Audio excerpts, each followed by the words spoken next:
But if you we're not starting at zero when we retrieve the objects that were interstellar. We were starting with decades of research in classified electronics, electromagnetic fields, anti-gravity, scalar systems, et cetera, and so on, that had been going on since the time of Nikola Tesla, the true genius of the 20th century, not Albert Einstein, by the way, so who is a minor luminary compared to Tesla.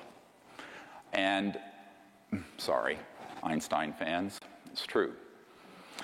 By the way, that's why when Nikola Tesla died, the FBI swooped into his apartment and confiscated all of his secret papers.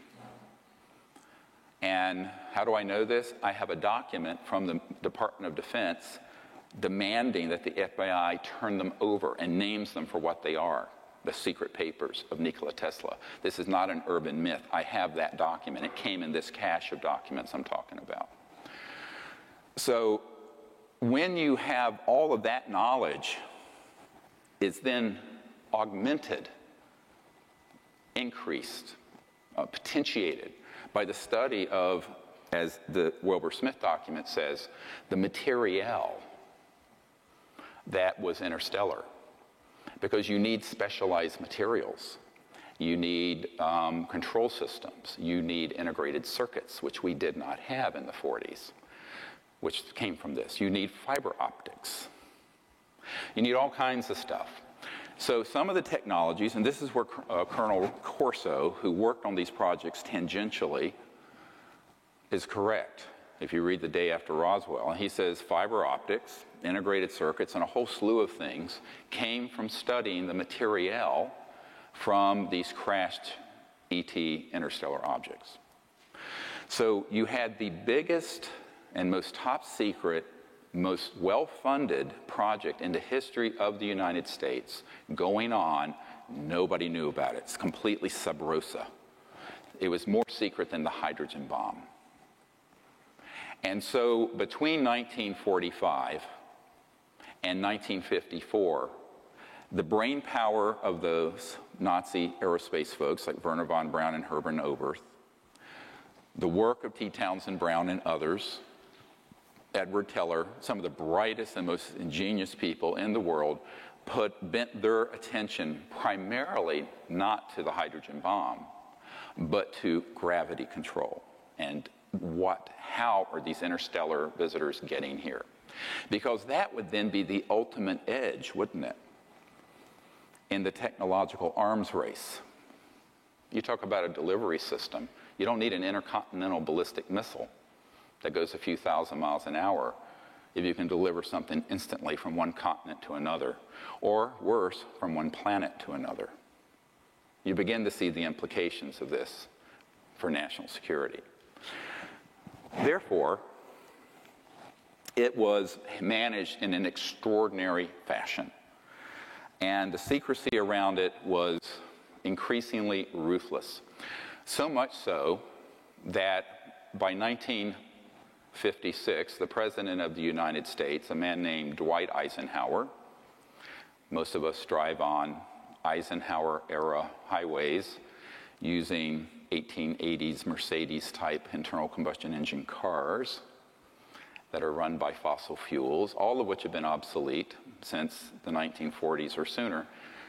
But Eisenhower was a five-star general, became president, two-term president, and was a Republican, very patriotic, but also very naively trusting. Jackie Gleason, the very famous comedian, his wife were friends with some folks that had been on my team before they passed away, and said that Eisenhower on his deathbed was a very bitter man over what happened to him between 1954 and when he left office in early 1961 when Jack Kennedy became the President of the United States. And in 1956, a man named Nelson Rockefeller, who later, of course, became vice president, and prior to that was an operative in the military-industrial complex and the emerging deep national security state. Nelson headed up what's called the Rockefeller Commission.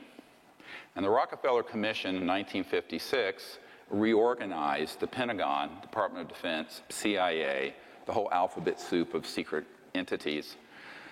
And they did so in such a way that it became labyrinthine, Byzantine, almost impossible to penetrate by anyone who wanted to navigate through it. In the early days, there was still some presidential knowledge. We have one of our witnesses, Mr. Lovkin, who is an attorney, who was a young man, White House Signal Corps here at the White House down the street from where we're speaking today. You can look at his testimony on our website, seriousdisclosure.com, and he said, yes, he would be at meetings, and Eisenhower would be making doodles, pictures of UFOs and ET craft. In fact, I have one sitting in my condo here in D.C. that someone lifted from the archives. I won't say where and how. And he said basically Eisenhower voiced to him great frustration over the fact that there were all these projects going on and he had lost control of the oversight of them. So what happened with the Rockefeller Commission in 1956 is that they made it virtually impossible for any ordinary congressman or president, because they come every 4 to 8 years, don't they? So by the time they leave, even if they're there 8 years, maybe they're a little less wet behind the ears. But it's a system that guarantees their ignorance, except to the extent that they want to give you just enough information to control what's going on. We'll get into this in a moment. So by the time Eisenhower left office, he made the very famous speech about beware the military-industrial complex, as you've seen in the film Sirius. By the way, Sirius became #1 on Netflix a few months ago. Cool. Thank you guys for supporting that. And the president said it will become a threat to our national security and our way of life. Not the UFOs, the secrecy. No less a figure the same year, Admiral Roscoe Hillenkoetter, who was the first director of the CIA. Go look this document up. I have more documents than we have time for me to go through. And it's a letter where he's writing and saying that the secrecy around the UFO subject is a threat to our national security and to the United States. This is the first CIA director, because he also later found out he was being Schmidt-canned, pushed aside by these neo-fascists who had taken over the intelligence community, the aerospace community, and the large corporations. What happened over those years, from 1947 until 1956, was that there was a deliberate, albeit imperceptible initially, takeover by the corporate state. Corporations working with unacknowledged special access projects, which are completely off the radar, not funded officially, took over operations. And as a result of that, those national security programs increasingly became out of reach for the president, out of reach for members of Congress, or even cabinet-level people like CIA directors and secretaries of state and people of this sort. So this was a gradual thing that happened, but there was an abrupt change by 56. By 1961, when Eisenhower left office, frankly, we were done. It was done. Now, I couldn't do anything about that at that point. Couldn't run the disclosure project because I was only 5 years old, or 6. And so it just suffered and went along. And the national security apparatus got bigger and bigger and bigger. When Jack Kennedy took over in January of 1961, he had a great interest in this. And he was, in fact, briefed on the subject. But as we know from Lieutenant Halt, who was on the early meetings I had that ironically Nelson's brother Lawrence Rockefeller, who is the white hat in the Rockefeller clan, who actually wanted to end secrecy on the subject. Lawrence Rockefeller was a very early supporter of CSETI and the Disclosure Project.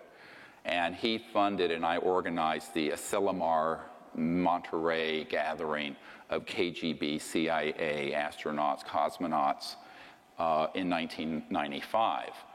And what I found is that some of the people who came had been involved with the Kennedy administration. And one of these gentlemen, this lieutenant colonel, was on Air Force One flying to Berlin when Kennedy made that very famous speech, "I am a Berliner," although I think he misspoke it a little, but from what I hear from the Germans. But on that flight, this Air Force officer, who was sort of like the chief steward who sort of ran Air Force One for the president, had a chat. And this issue came up because he had been a pilot who had seen one of these UFOs as an Air Force pilot. And there are thousands of sightings like this that we have in our archive. And he brought this up to the president. He says, "Oh, yes, I know about this." He says, "I've been briefed on it a little bit. But," and now I'm quoting, I have this audio tape. It is chilling, the audio tape. But he says, "Unfortunately, the whole matter," this is the president speaking, "the whole matter is out of my hands, and I don't know why," and began to cry. So we know, and that was 1963, June of 63, and of course he was killed in November. But before that, some other tragic things happened.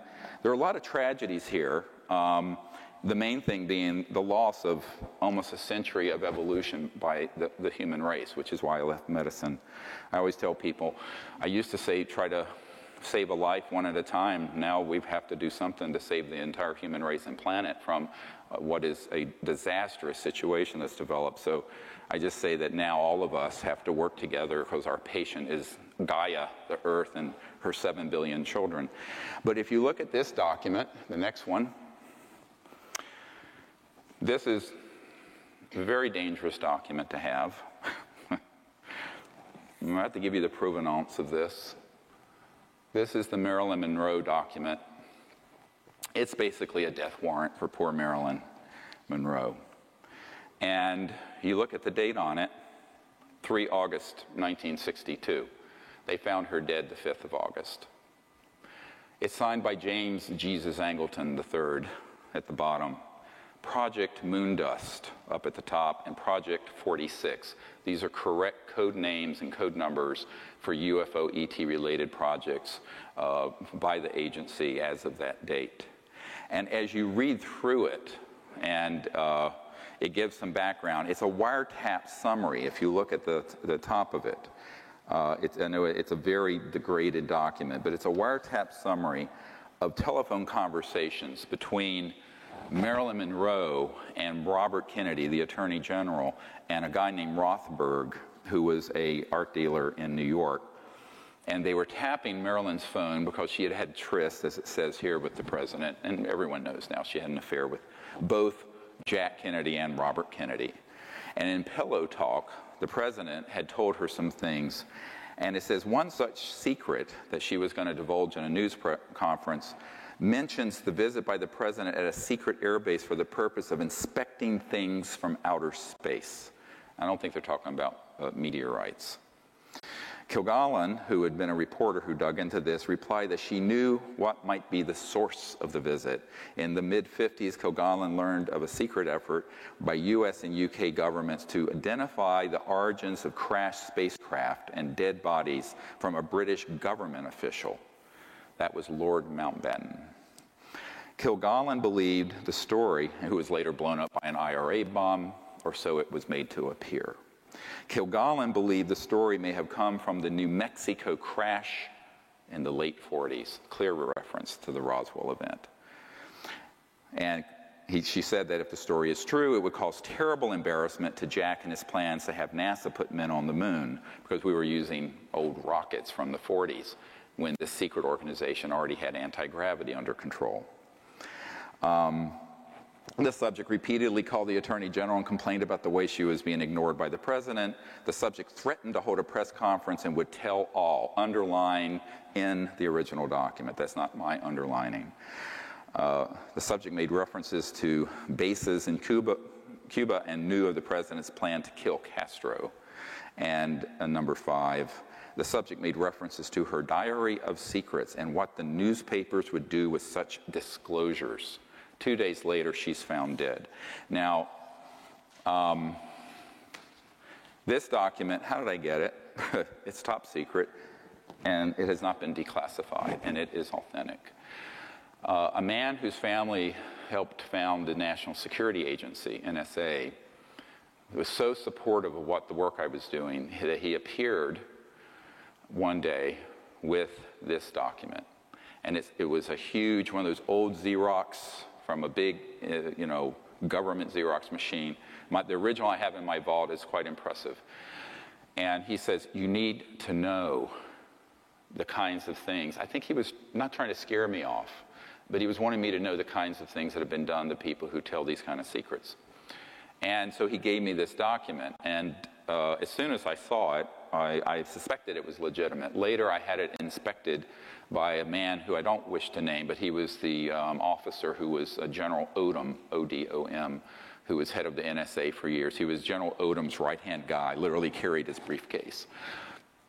And he became a document authenticator and a lecturer at University of Maryland who, frankly, when he looked at it, he says, without me taking it from the vault myself, I can tell you 95% certainty it's authentic, because everything in it.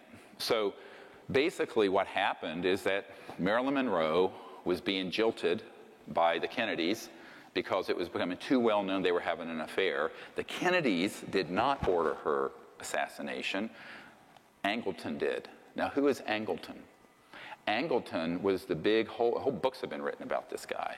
James Jesus Angleton III was the guy who at the CIA was the big mole hunter. He was the guy who would chase down anywhere a leak was coming from and had everyone tapped. And he realized that she was about to light this up and hold a press conference to talk about the ET bodies from outer space and all these secrets that Jack Kennedy had told her just out of spite. She was just furious that they had sort of pushed her out of the inner circle. And, the whole thing about a woman scorned. But unfortunately for Marilyn, it cost her her life. I later, after I got this document, met with a man who at that time had worked in the intelligence unit of the Los Angeles Police Department, who separately had a wiretap on her in her home, who confirmed to me this was 100% true. Now, I don't know how many of you know a guy named Burl Ives, who's an actor and singer, and everyone thinks he was like Frosty the Snowman, but he was actually a very accomplished actor and folk singer, and very good friends with Marilyn Monroe, Elizabeth Taylor, people like that. And he was on my executive committee for a number of years, and by the time he was involved, I had that document, and I went to visit him. They had moved from Montecito and Santa Barbara up to Anacortes, Washington. And I was in his room. I was actually sitting on the edge of his bed. He was up there in years, big jolly guy, great bear of a guy. And I shared this document with him. He says, oh my God. And he's a 33rd degree Mason, by the way. He says, we all know, every one of us knew Marilyn had been killed, but we never knew why. We had no idea why. This is why. This is the thing. And so that was also a shot across the bow to the Kennedys.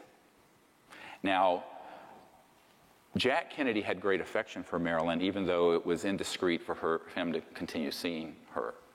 And he was furious that someone in the intelligence community, I don't even think he certainly didn't know about this document. He was very upset, is what I understand, that Marilyn was killed by these operatives. And he vowed to try to bring out this information himself. And I think that's why he began to speak a little more openly to this Air Force officer whose audio recording I have. And that was, of course, a year later. This happened in August of '62. The recording with the Air Force officer, that conversation with Jack Kennedy happened in 1963, June. In November, he was assassinated. As Kennedy was planning, if he had become the president, he was going to dissolve the CIA, get us out of Vietnam, disclose this information and make peace with the Soviet Union. That's what he was going to do. And those folks in the intelligence community and the warmongers and the profiteers and the military-industrial complex said, like bloody hell you will. And that was the end of him. So that's why, I mean, although I thought they were joking initially, when I first, is this good information for you folks? I hope it's not too much, but I'm going to cover an enormous amount today. You've got to know the background. So over this time period, from 1945, 40s to early 60s, there developed, a decision was made. I know this sounds like a joke, because everyone says it. If I tell you, I have to kill you. But there's some truth to that. So the secrecy that got developed around this issue became more and more and more restricted, even from people who were presidents or Senate Intelligence Committee members or members of the cabinet. Because another man who was killed was John Foster Dulles, shoved out of a window. Dulles was killed. He had been CIA director. He was starting to make noises about changing the direction of things, and he was also killed. Dulles Airport's named after him. So the decision was made, how do we do this without risking having to continue to engage in the wet works? And there's a guy I know at the CIA who kind of has my back, who has been there for years, PhD guy, who has a team of wet works guys. Wet works are assassinations. So wet works are, wet comes from blood. So, you know, you don't want to pull the trigger on wet works if you don't have to. So they've decided here in the 50s and 60s to create so much secrecy and have it so compartmentalized and tightly held that they didn't want to risk doing that anymore, because it was really disruptive to the nation. And that is really the genesis of unacknowledged special access projects. Now, a special access project just means you have to have the clearance to get to it and be read into it, as they say in military speak. But an unacknowledged project, I just want to go through a minute how that works. Let's say that this gentleman is a 4-star general, and I'm a colonel. I made you a 4-star general. But I'm in an unacknowledged special access project dealing with this or some other subject. It can be other things as well. If I am in an unacknowledged project, I am told, and I have one of my most senior military advisors has been in multiple of these. He was in one project that was $2 to $3 billion. He knew it was more than 2 and almost 3 billion in a project that was off the books, no accounting, president didn't know, Congress didn't know, tightly held. A military guy working with some corporate folks. And he told me, he says, here's how it works. He says, they take you to a SCIF, a Secure Communication Intelligence Facility, SCIF, take all the equipment off of you, any guns off, cell phones, watches, nothing. Anything metallic. You go into this underground facility, and there's a meeting. And he said, hey, you have a come into Jesus talk. And what happens is that you are told that only the people in that room are read into and cleared to this unacknowledged special access project.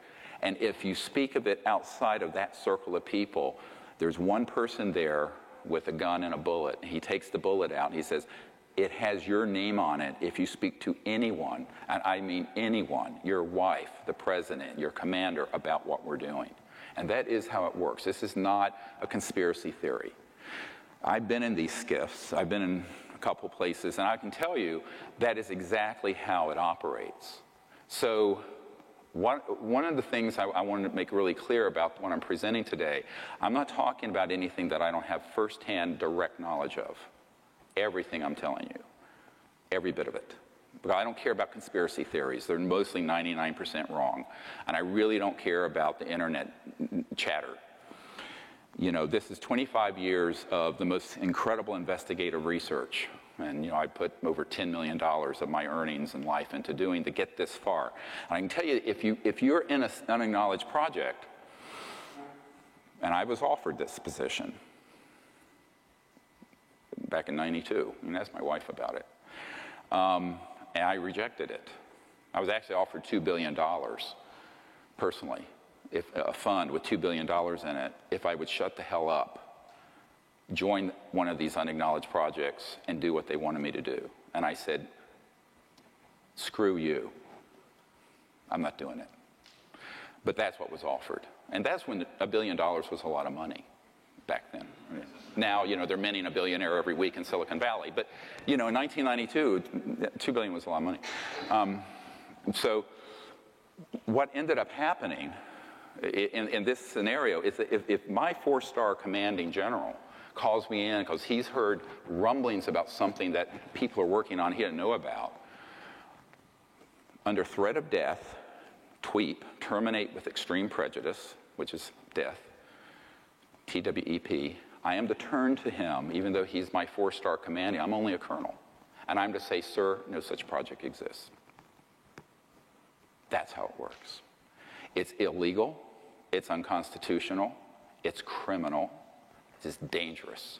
Because once you have a breakdown in the rule of law, we're back in the jungle. We're back into Al-Qaeda territory. We're back into the Wild West where there's a lawlessness. And that's what happened. And because of that, no president since Eisenhower has had anything near the level of information on this that would be required for the chief executive.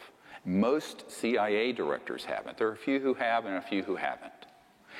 And I'll tell you a little bit about why that's the case in a moment. Who's been in and who's out?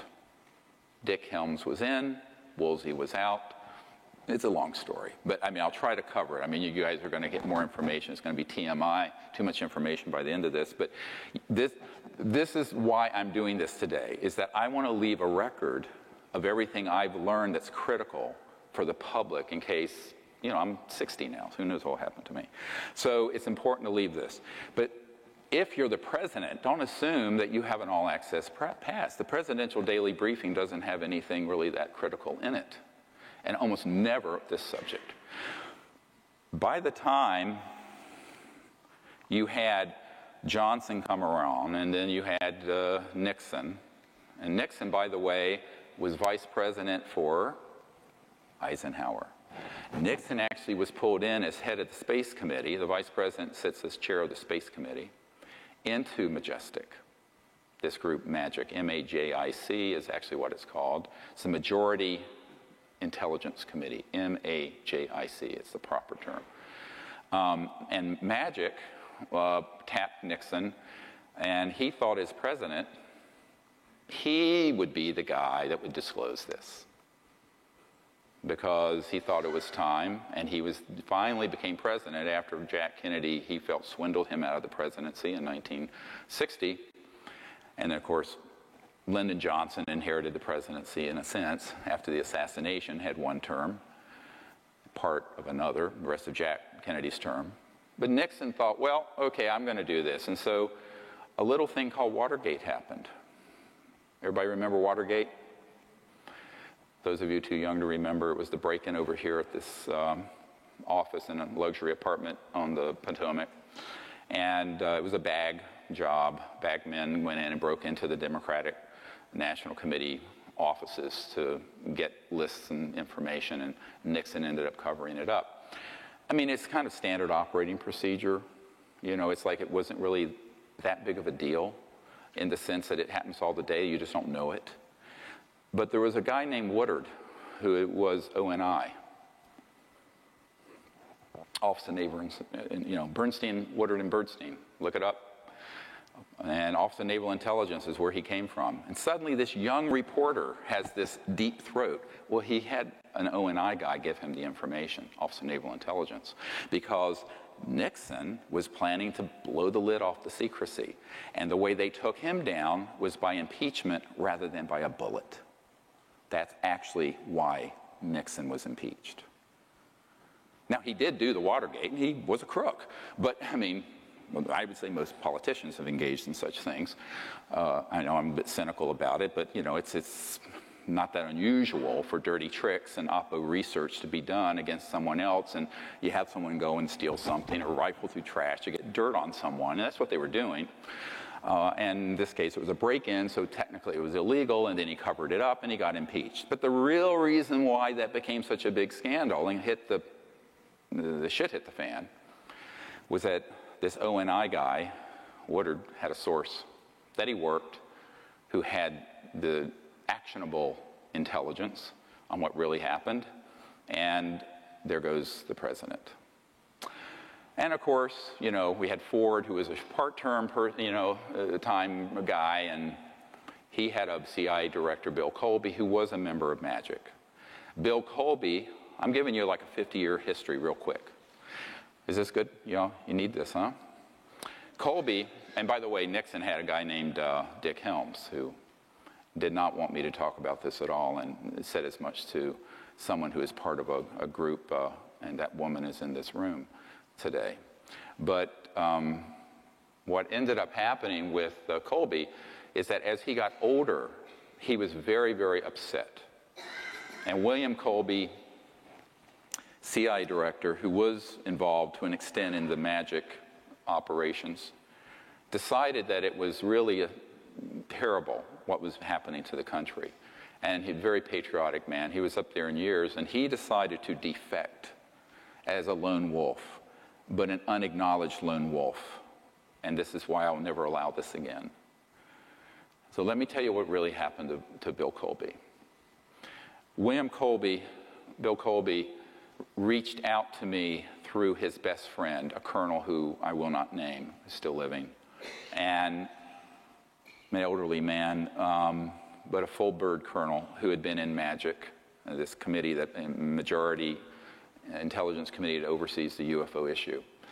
And he wanted, Bill Colby wanted to bring forward the technologies, not the things that fly, but an energy technology based on these classified operations, and some seed money, about $50 million in, I guess, kind of gray area seed money, to my group so we could bring these technologies out and end the oil and global warming and the poverty and all of that. Now, the person who approached me, a member of my board, and this colonel, wouldn't say who the client was. They were going to set up a secret meeting. I said, I think it's safer if I know who he is. They said, why? I said, because I can put him into a security system. He says, what do you mean? I said, not knowing is dangerous for him. They said, no, he won't do it that way. So I said, okay. So I'm working full-time as a trauma doctor, emergency doctor, and we're setting that up. And the week before I'm going to meet with this former CI director, they find him floating down the Potomac River, made to look like an accident, and he was assassinated. And it was tragic. And I said, I will never do this again. I felt terribly guilty. And his best friend came to my best friend's funeral, Sherry Adamak, who had been helping me for years and who was one of 3 of us who mysteriously got metastatic cancer the same month. Simeon, I think you knew Sherry. And this colonel came to her wake, and he just looked at me. He says, we can't look back. We have to keep putting one foot in front of the other, even though we both have had horrible losses. Yeah. So we did. We kept going. And, you know, when Bill Colby was killed, I thought at that point, well, his game is over. You know, from 94 until now, I was about to give up on everything. But anyway, very, very difficult emotionally and very difficult physically to carry this for, 25 years. But, I figured this is the pearl of great price. You don't throw this one back in to the water. I mean, this is This is huge. So we decided we would just continue marshaling our energies and go forward, but we knew that we couldn't do anything like that again. It had to be open. I mean, I had to know, and to the extent things could, none of this skullduggery, because the secrecy is their domain. If you go to the National Reconnaissance Office, the super secret spy agency that runs all the satellites, above their entrance it says, "We own the night." You can Google it. And I always say, we need to own the light. We need to own the light of disclosure and the truth and bring this out. So I try to do things to the extent I can, as fully as possible out in the open, while maintaining the confidences of those who are still living who asked me to do so. But, and that's why I'm giving you this much information today.